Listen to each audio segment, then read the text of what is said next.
రాష్ట్ర ప్రభుత్వం SC, ST, BC, minority, EBC, EWS వర్గాల్లోని నిరుద్యోగ యువతకు స్వయం ఉపాధి కింద ఆర్థిక సహాయం అందించేందుకు గాను ఉద్దేశించి అమలు చేయనున్న రాజీవ్ యువ వికాస పథకానికి ఏప్రిల్ 14లోగా దరఖాస్తు చేసుకోవాలని జిల్లా కలెక్టర్ ఇలా త్రిపాఠి తెలిపారు. యువత ఈ పథకానికి దరఖాస్తు చేసుకునేందుకు గాను గ్రామాలు, మున్సిపల్, పట్టణ ప్రాంతాల్లో టామ్ వేయించాలని ఆమె అధికారులను ఆదేశించారు. బుధవారం జిల్లా కలెక్టర్, జిల్లా మండల స్థాయి అధికారులతో వివిధ అంశాలపై నిర్వహించిన టెలికాన్ఫరెన్స్ సందర్భంగా రాజీవ్ యువ వికాస పథకంపై మాట్లాడుతూ, ఈ పథకం కింద వ్యవసాయ అనుబంధ రంగాల పథకాలకు 21 నుండి 60 సంవత్సరాల వయసు ఉన్నవారు దరఖాస్తు చేసుకోవచ్చని, వ్యవసాయేతర పథకాలకు దరఖాస్తు చేసుకునేందుకు 21 నుండి 55 సంవత్సరాల వయసు వరకు అర్హులని తెలిపారు. గ్రామీణ ప్రాంతాలలో 1,50,000 వార్షిక ఆదాయం, మున్సిపల్ పట్టణ ప్రాంతాలలో 2 లక్షల వార్షిక ఆదాయం ఉన్నవారు ఈ పథకానికి అర్హులని వెల్లడించారు.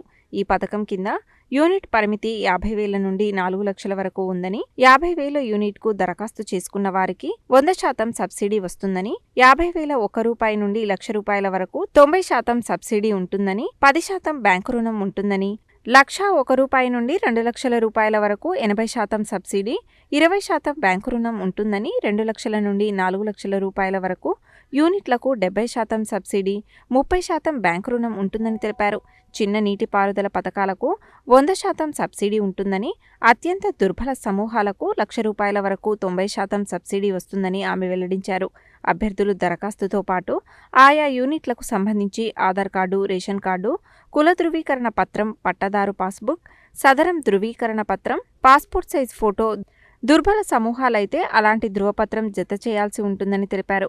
ఒక్కో కుటుంబానికి 5 ఏళ్ల కాలంలో ఒకే సంక్షేమ పథకానికి మాత్రమే ఈ పథకం వర్తిస్తుందని, మొదటిసారి ఈ పథకం కింద దరఖాస్తు చేసుకున్న వారికి మహిళలు, దివ్యాంగులు, తెలంగాణ ఉద్యమంలో పాల్గొన్నవారు, ఎస్సీ, ఎస్టీ ఉపకులాల వారికి ప్రాధాన్యత ఇవ్వడం జరుగుతుందని తెలిపారు.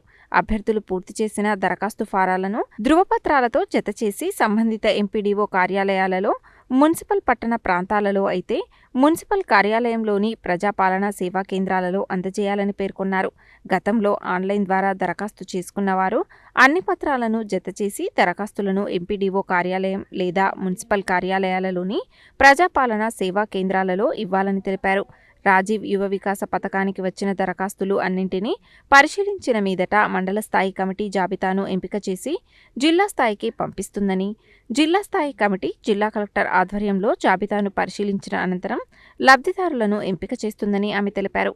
అందువల్ల జిల్లాలోని అర్హత ఉన్న SC, ST, BC, minority, EBC వర్గాల వారు ఈ అవకాశాన్ని సద్వినియోగం చేసుకోవాలని ఆమె కోరారు.